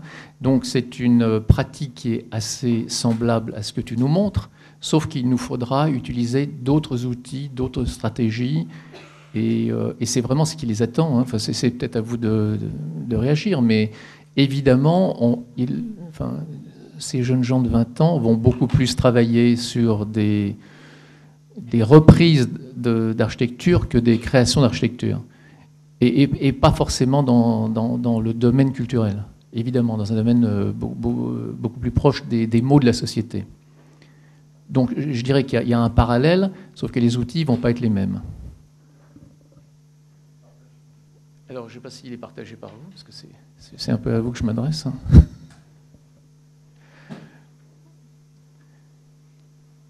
Tu enseignes, Bernard ? Oui. À Chaillot, non ? Où ? À Paris. Ah oui, c'est vrai, pardon. Oui. Donc tu sais que quand on pose des questions, je sais une chose, c'est que quand il y a des conférences, aucun étudiant ne pose de questions. Donc je ne suis pas vexé. En étant chargée de la présentation de ta conférence, Bernard, je me suis un peu plongée dans ton travail et j'ai regardé avec attention la leçon inaugurale que tu avais faite à Chaillot. Et tu avais à cette occasion montré une planche de croquis fait à la main qui était un peu une sorte de planche explicative de la manière dont le projet d'architecture se fabrique au milieu de ce déjà-là, de cette architecture existante. Et je pense que c'est un sujet qui est extrêmement intéressant puisque il y a pas mal de gens dans des écoles d'architecture aujourd'hui qui se posent la question justement de l'enseignement du dessin à la main. Est-ce que tu pourrais dire deux mots là-dessus ? L'histoire de l'écriture automatique. D'une part, je pense qu'on peut dessiner sans savoir dessiner. De la même façon qu'on fait du dessin informatique sans être spécialiste d'informatique. Non, ce que je veux dire, c'est que c'est très très important d'avoir un rapport presque intime avec ce qu'on produit. Et le fait de... Je vois très bien à l'agence, on travaille avec deux sortes de collaborateurs, ceux qui dessinent et ceux qui travaillent uniquement sur l'écran. Ceux qui travaillent sur l'écran, en général, demandent à être précis tout de suite. C'est-à-dire qu'on peut pas, on ne laisse pas la part au hasard, on ne laisse pas la part à l'improvisation. Voilà, il y a quelque chose dans le dessin, en plus, qui fait que on peut compter sur le hasard, sur le type de papier qui fait que le crayon va déraper un peu plus loin et va nous faire découvrir quelque chose auquel on ne penserait pas. Il y a aussi l'amour de la superposition. Voilà. Moi, j'ai toujours été surpris que, comment dirais-je, la plupart des choses qu'on voit, enfin, les projets que j'ai pu faire, ils venaient comme ça, presque par hasard. Par hasard, tout le temps, on cherche. Et à un moment donné, en regardant un vieux croquis qu'on a failli jeter, on s'aperçoit qu'il y a une idée qui a bien vieilli, ce qui n'existe pas dans l'informatique. Et donc, moi, on ne peut pas évidemment empêcher les étudiants, on ne peut pas empêcher les gens de travailler là-dessus, bien sûr. De toute façon, c'est impossible aujourd'hui, ça fait partie du quotidien. Mais je pense qu'il y a quelque chose en moins. C'est-à-dire, je pense qu'il y a quelque chose qui se perd et ceux qui continueront à dessiner, ceux qui continueront à se surprendre eux-mêmes par ce qu'ils dessinent, arriveront peut-être plus tard à surprendre les autres. Je pense que les logiciels, quels qu'ils soient, sont une sorte d'obstacle entre les yeux et le cerveau. Voilà. En plus, moi-même, je sais pas dessiner, mais je dessine quand même. C'est-à-dire qu'il y a quelque chose qui apparaît comme ça. Quand on commence un dessin, on ne sait jamais comment il va être. Quand on travaille sur l'informatique, on sait déjà comment ça va être. Donc on ne peut pas être surpris. Et je trouve qu'une des vertus de ce travail, un des plaisirs de ce travail, c'est d'être surpris, même par soi-même des fois. C'est-à-dire qu'il y a quelque chose qui apparaît, voilà. On ne sait même pas, enfin, si on n'avait pas de mémoire, on pourrait souvent croire que c'est quelqu'un d'autre qui l'a fait. Et l'informatique, c'est pas ça. Et c'est vrai que, enfin, je pourrais en parler pendant des heures parce qu'on a ce problème à l'agence, quoi. C'est-à-dire, moi, de parler avec des gens, m'asseoir à côté d'eux plutôt que de m'asseoir en face d'eux, ça me pose un problème déjà. Je trouve ça tellement plus facile de dialoguer face à face avec un crayon que d'être assis côte à côte en regardant la même chose. Enfin, je trouve ça frustrant.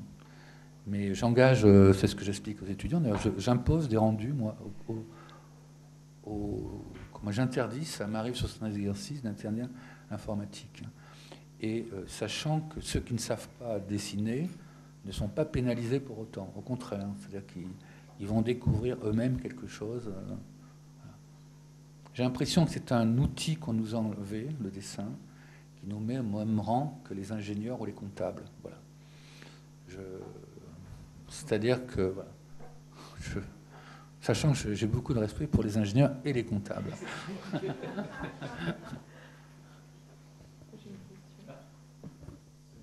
Oui, bonjour.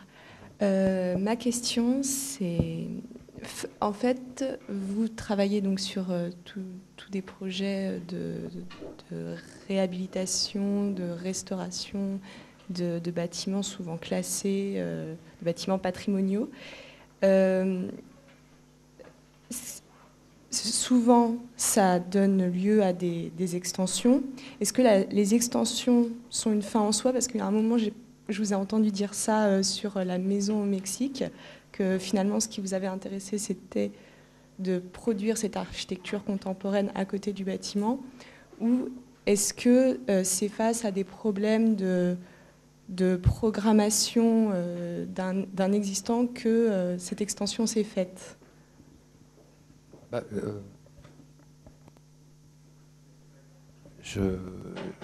La restauration est quelque chose qui ne m'intéresse pas.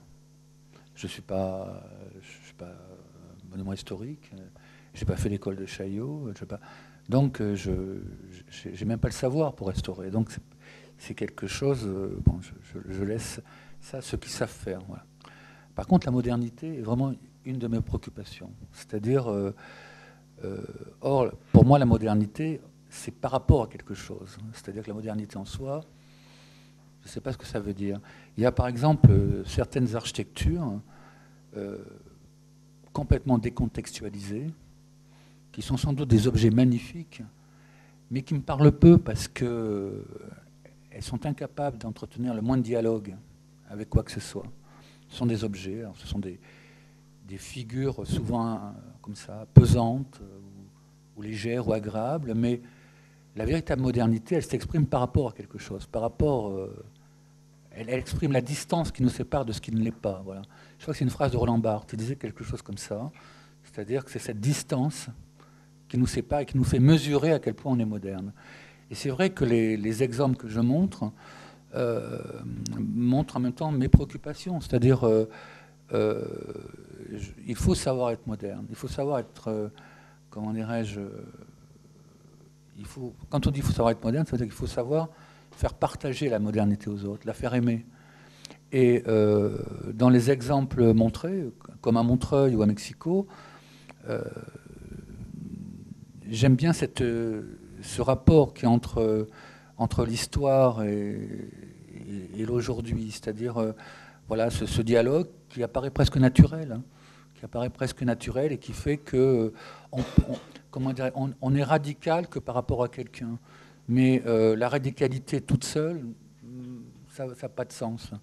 Et c'est vrai que les situations de contraste, ou les situations de complément, les situations de rupture, les situations de dialogue, tout ça c'est passionnant, quoi. Je ne sais pas si je réponds à votre question là. Et non.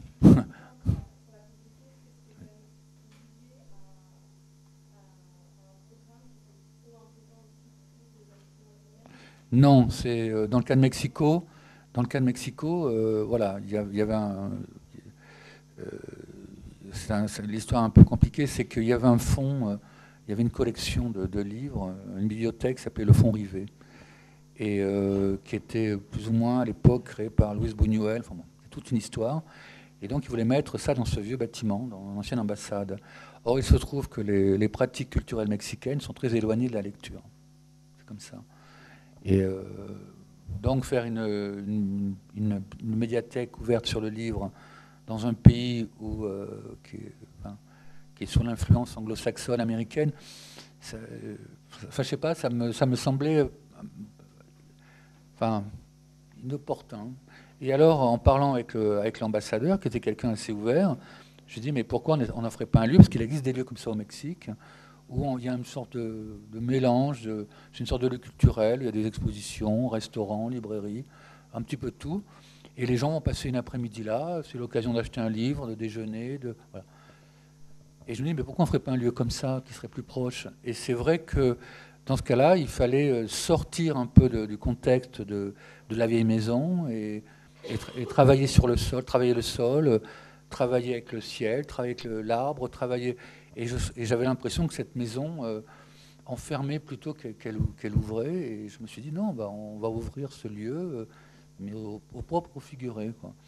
Et donc, on a proposé cette galerie d'art, voilà, puisqu'il y a quelqu'un qui a voulu la financer, un galeriste mexicain. Après, il y a eu un restaurant français qui a voulu s'installer. Et en fait, on a monté. Et là, j'ai participé clairement à la programmation. C'est-à-dire, j'ai fait la programmation du lieu et je me suis aperçu, des fois on a des petites médailles comme ça, mais ça fait plaisir, c'est que ce qui était neuf fonctionnait beaucoup mieux que le vieux bâtiment qui était très très peu visité en fin de compte, parce que les livres, voilà, on est très respectueux de cette bibliothèque, mais en même temps, les Mexicains venaient pour la galerie, pour le restaurant, voilà. Donc la restauration, effectivement, m'intéressait assez peu, quoi.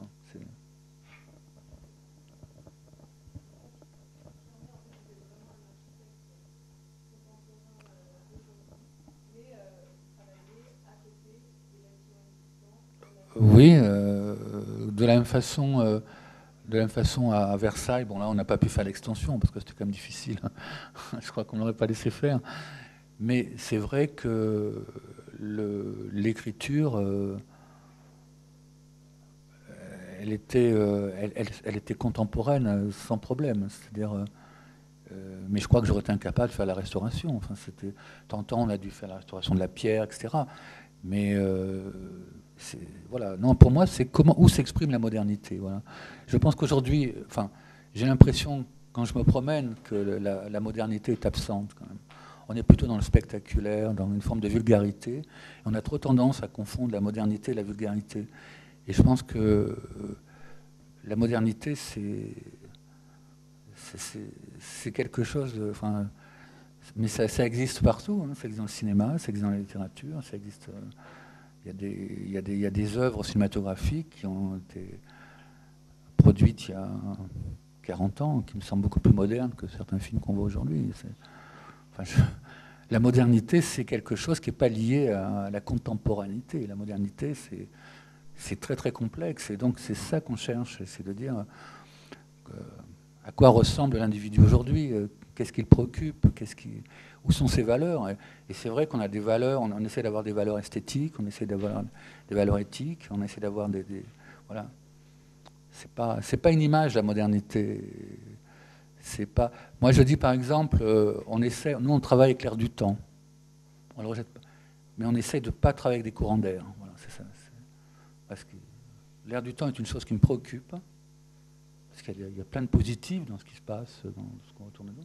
Le courant d'air est quelque chose, ça donne la grippe, ça donne... c'est pas la même chose. Quoi. Donc on essaie de savoir où est l'air du temps.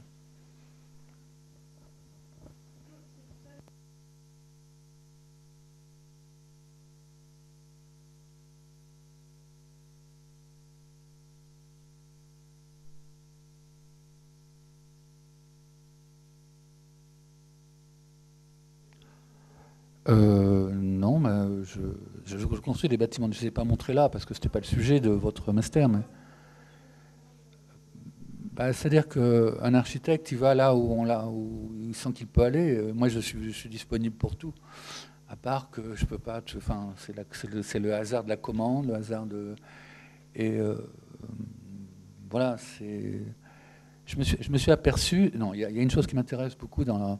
Ça va rejoindre un peu votre master, c'est que je me suis aperçu que dans le travail de transformation, le travail de... il y avait... on mettait en... Comment dirais-je? On parlait aussi de la responsabilité de l'architecte. C'est-à-dire que vous allez travailler dans un lieu, c'est ce que j'essaye d'apprendre à mes étudiants, qui n'a pas besoin de vous. On travaille souvent dans des lieux finis. Quand je travaillais sur la salle Pleyel, par exemple, j'étais tout petit, mais j'avais compris l'enjeu. C'est un lieu qui n'a pas besoin de moi. C'est un lieu il existe sans vous, vous voyez. Et vous, tout ce que vous pouvez faire, c'est, si vous faites mal, c'est lui donner une cicatrice. Vous voyez. Et tout à coup, c'est grave. Alors, je ne dis pas qu'il existe des lieux où c'est pas grave. Je ne dis pas ça. Mais la responsabilité n'est pas la même. Quand j'ai travaillé, je n'ai pas montré les images parce que justement, je ne voulais pas être trop long. Mais quand j'ai travaillé sur la Villa Médicis, on m'avait demandé de refaire le salon, enfin d'ouvrir le salon aux Romains, en fait, c'était ça, pour en faire un lieu d'exposition temporaire. Il se trouve qu'il y avait des enduits du peintre Balthus. Et alors, vous êtes tout jeune, on vous dit, voilà, il faut créer un système, un dispositif de présentation sur des enduits d'un peintre comme Balthus. Vous comprenez que vous ne pouvez pas y aller comme ça, avec vos gros sabots. Donc, tout à coup, vous avez peur, tout simplement. Vous dites, j'ai pas le niveau, j'ai peur. Bon, voilà. Parce que vous comprenez qu'il y a une responsabilité derrière ça. Si vous faites quelque chose n'importe où, dans un lieu complètement abandonné qui n'intéresse personne, c'est vrai que globalement, la responsabilité est moindre. Là, ce sont des lieux où, en gros, enfin, c'est bête, mais vous n'avez pas le droit à l'erreur. Oui. Parce que, comment dirais-je, quand on travaille sur Versailles, c'est vrai, par exemple, on a des hauteurs de 5,50 m qui auraient permis de... On avait une pression de l'établissement public et du maître d'ouvrage. Il faut trouver des surfaces. On aurait pu entresoler. Alors, il faut expliquer au maître d'ouvrage que si Mansart avait voulu faire des demi-niveaux, il l'aurait fait.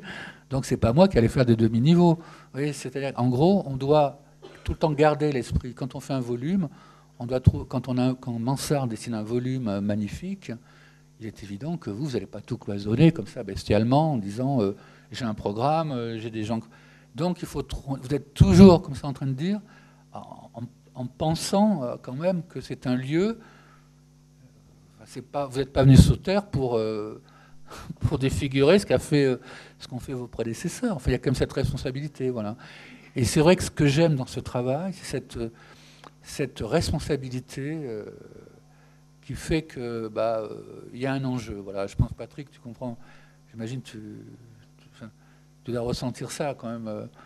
Voilà, et nous, on est toujours confrontés à ce genre de situation parce qu'on se dit, c'est l'erreur, quoi. Vous voyez, vous n'êtes pas là pour défigurer ce qui avant avait de la grâce. Vous voyez, voilà, donc, et elle est là, la modernité. Et seule la modernité la véritable modernité peut arriver à. Et c'est vrai que la grande leçon, c'était le maître Scarpa qui avait tout fait avec grâce, et qui avait même des positions très radicales d'ailleurs. Mais il apportait quelque chose en plus. Il ne retirait pas, il apportait quelque chose en plus. Ce que je reproche à beaucoup de nos confrères, c'est que malheureusement, ils retirent de cette grâce qui existait quand je parlais des paysages. Vous voyez. Et pourquoi je cite l'exemple de la maison Malaparte, de Libera ou de Malaparte, on ne sait pas. Parce que à la grâce, les rajoute de la grâce. Voilà. Est-ce que c'est un hasard? Est-ce que c'est de la culture? On ne sait pas très bien, mais ce qui est magnifique, c'est qu'il y a un plus à l'arrivée. Il y a un plus, il y a ce paysage qui est sublime, et puis il y a cette maison qui l'est encore plus. Et on ne sait pas ce qu'on aime, si on aime le paysage, si on aime la maison, si on aime la maison avec le paysage, on ne sait plus très bien. Et voilà. Et c'est ça qui m'intéresse, c'est cette responsabilité de l'architecte qui fait que quand il arrive quelque part, il doit y arriver avec anxiété et pas avec la science infuse et la vulgarité qui fait que, voilà, je sais pas. La responsabilité, c'est un sujet qui me passionne parce que je pense que c'est ce que j'essaie d'enseigner aux étudiants. Voilà, je dis, c'est un métier où c'est comme un chirurgien. Vous pouvez pas y aller avec les mains dans les poches en disant c'est mon 8e cadavre. C'est pas possible, vous voyez. C'est comme un pilote de ligne. Il y a 200 types derrière, quoi. Vous pouvez pas louper le décollage, quoi. Je m'aperçois que je commence toujours par les matériaux. C'est-à-dire que la forme, vous l'avez peut-être vu, m'intéresse moyennement. C'est-à-dire que il y a il y a certaines situations où le matériau s'impose. C'est-à-dire, je montre cette image parce que c'est une image que je trouve très très belle.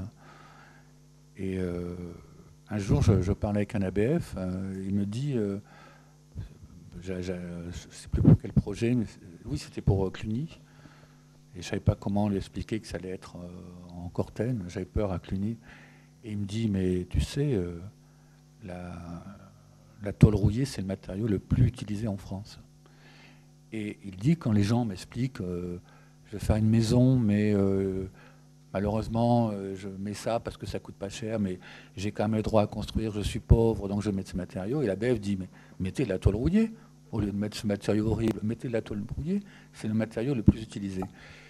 Moi, je réfléchis, je pense réfléchir avant tout en couleur, en matière, et la forme, elle est secondaire pour moi. C'est-à-dire, il y a comment dire, je réfléchis à la matière, mais la forme s'impose d'elle-même. Hein. C'est-à-dire, j'ai jamais cherché l'exploit, les volumétries sont assez pauvres, il faut le dire, parce que je suis aussi attaché à quelque chose, et là aussi, on peut en parler pendant des heures, à la pérennité des images, vous voyez, à la pérennité des choses. C'est-à-dire que qu'est-ce qui vieillit? Un des problèmes de notre travail, c'est que si vous repassez devant un de vos bâtiments 15 ans plus tard et que c'est une ruine, autant maîtriser la ruine dès le départ. Vous voyez, c'est autant dire c'est ce que j'ai voulu, mais 15 ans plus tard. Et il n'y a rien de pire que de voir vieillir ce qu'on a fait. C'est-à-dire, et je m'aperçois que souvent, les bâtiments vieillissent parce qu'ils ont d'inutile ou de décoratif. C'est-à-dire que si le bâtiment est comment dirais-je, rigoureux structurellement, s'il n'y a pas d'ornementation, s'il n'y a pas de gratuité, s'il n'y a pas d'inutilité, s'il n'y a pas de décor, il vieillit en général. Et ce qui vieillit, c'est ce qui est inutile. C'est comme ça. Je ne peux pas le prouver, je peux pas le prouver, mais tout ce qui est inutile vieillit. Mais, alors, j'ai fait une chose très drôle aussi avec mes étudiants, mais que le directeur m'a empêché de faire, parce qu'il m'a dit qu'on n'avait pas le droit de le faire. C'était de visiter non pas des bâtiments remarquables, mais des bâtiments qui avaient mal vieilli. Et j'allais avec eux, alors je ne dirais pas où, mais j'allais avec eux, c'est dans le 15e quand même, et j'allais avec eux et je dis voilà, ça c'est un bâtiment, on va regarder comment il a vieilli. C'est une ruine, il a 10 ans, l'eau s'écoule mal, ça, on ne sait pas à quoi ça sert, c'est un geste inutile. Or, c'est ça qui fragilise visuellement le bâtiment. C'est ça. Et j'expliquais tout ce qu'il ne fallait pas faire. C'est qu'il y a des bâtiments qui sont des véritables leçons de ce qu'il ne faut pas faire. Mais des bâtiments récents. Et alors, et le directeur de l'école m'a dit, vous savez, vous ne pouvez pas le faire parce que c'est pas déontologique, c'est-à-dire qu'on n'a pas le droit de... Voilà. Donc j'ai arrêté. Je regrette parce que les étudiants retenaient cette leçon. Souvent, on ne sait pas pourquoi les choses on ne sait pas pourquoi elles sont belles, mais on sait pourquoi elles ne sont pas belles. Elles sont belles parce qu'elles vieillissent mal. Or, l'architecture est liée à l'histoire, à la pérennité. C'est fait pour durer. Vous ne construisez pas pour... c'est pas un bâtiment... Enfin, un bâtiment ne se consomme pas comme une veste. C'est quelque chose qui dure. Et donc, la matière permet d'avoir cette réflexion dès le départ. Permet Donc, avec la matière, suit le système constructif, la mise en œuvre, la structure, et puis après, le bâtiment vient naturellement, quoi, avec le site et tout ça. Donc, c'est vrai, on commence par la matière. J'ai peut-être une question sur justement ce plaisir de la matière que tu sembles développer, enfin que tu développes. C'est que, d'une part, tu parles assez clairement de la mise en abîme historique entre ces bâtiments sur lesquels tu travailles, qui ont souvent été l'œuvre de plusieurs moments de l'histoire, et c'est cette sorte de juxtaposition historique à laquelle tu sembles dire qu'il manque souvent justement la question de la modernité ou du contemporain. Et en parallèle, sur la question du matériau, c'est vrai que tu utilises des matériaux comme le cuivre oxydé ou l'acier cortène, sur lesquels on a l'impression que déjà ces matériaux ont une histoire, que déjà ils ont vécu, et que c'est très flagrant sur le projet par exemple de Cluny. On a l'impression qu'il y a une sorte de quasi-absence, tu l'as dit toi-même d'ailleurs, de la matière.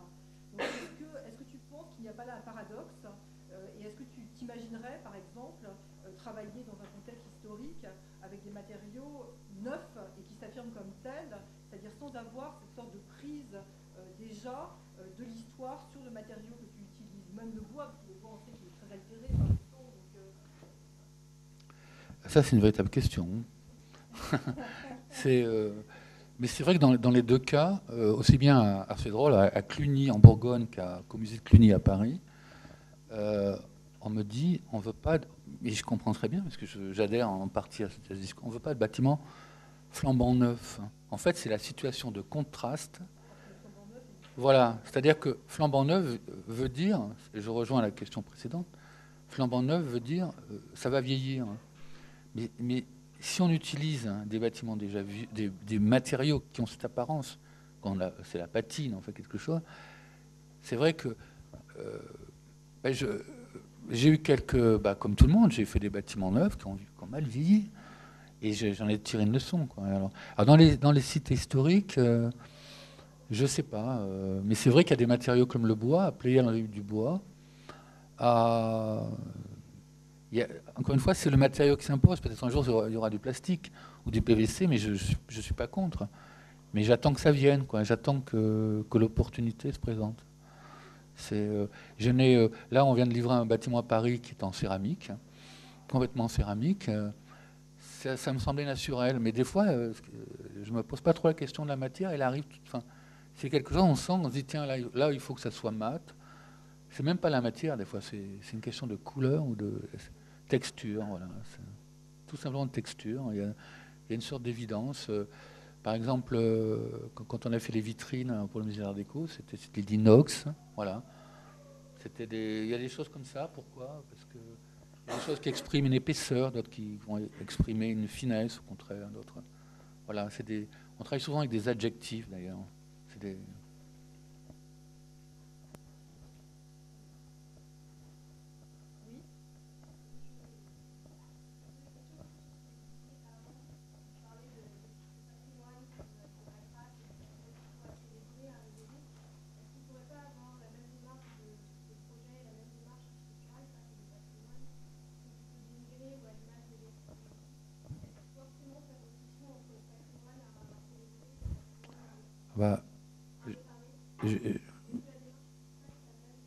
Il me semble que mon travail prouve que la démarche est la même, parce que je ne pense pas j'établis pas de hiérarchie dans le patrimoine.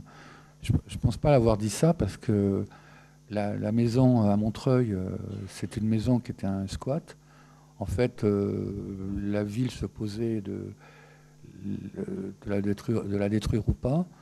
Il se trouve que le maire était Dominique Voynet, donc il y avait une démarche quand même environnementale. Donc casser un même patrimoine anonyme, c'était pas dans sa logique. Hein. Et donc, non, il n'y a pas de hiérarchie. Il se trouve que... Non, moi, le mot patrimoine même m'agace un peu. Hein. C'est même pas ça la question. On fait avec. On fait avec, voilà. Je pense que l'architecture, c'est pas, encore une fois, la production d'objets orphelins. C'est simplement ce travail.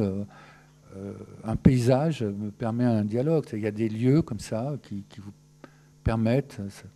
Enfin, c'est le déjà là. C'est tout simplement, voilà, on compose, rien de plus. Voilà, c'est pour ça que j'ai du mal me faire comprendre. Pour moi, non, c'était au contraire. Il y a l'anonyme peut être passionnant, et il est passionnant. Il n'y a aucune distinction. Là,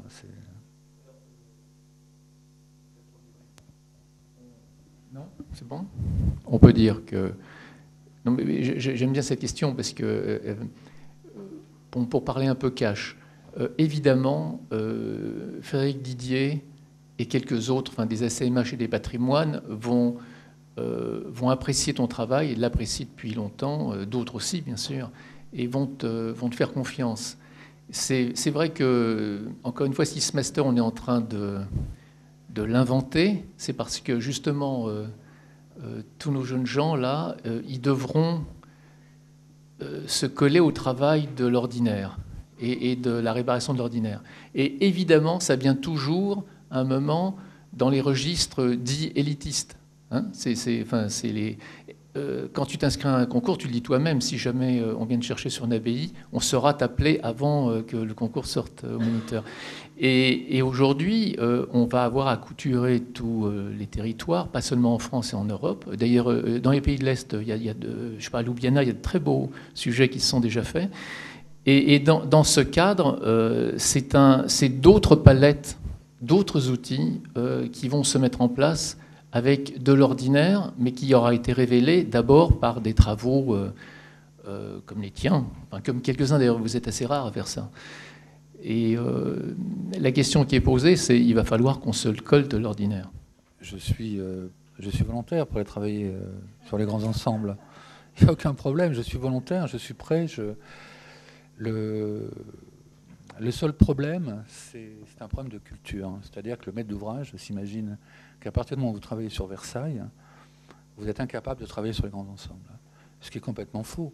C'est que moi, si j'ai un savoir-faire, voilà, je suis prêt à le mettre au service des grands ensembles. D'ailleurs, c'est une question qui me passionne. Ça me passionne d'autant plus que je les connais très bien, parce que j'en viens de ces lieux-là. Ouais. J'étais enfant dans des lieux dans lesquels aujourd'hui, je n'oserais même pas retourner, parce qu'on ne m'accepterait pas, quoi. C'est tout bête, mais la vie est comme ça. Mais je suis prêt à réfléchir sur ces lieux-là, parce que d'abord, je les connais très bien, et je pense qu'il y a un problème, mais presque un problème esthétique. C'est-à-dire que quand je parlais de véritable modernité, je pense que ces lieux ont besoin de modernité, mais de véritable modernité. Voilà. Et voilà, moi, je n'aurais pas vous avoir laissé croire qu'il y avait une distinction pour moi entre ces lieux-là et Versailles. Voilà. À part que la commande n'est pas formulée de la même façon. Et c'est vrai, ce que tu dis, Patrick, c'est vrai que c'est qu'on vient vous solliciter presque pour des lieux comme ceux que j'ai montrés et jamais pour les autres. Et c'est ça que je ne comprends pas. Et que je trouve injuste, y compris pour moi.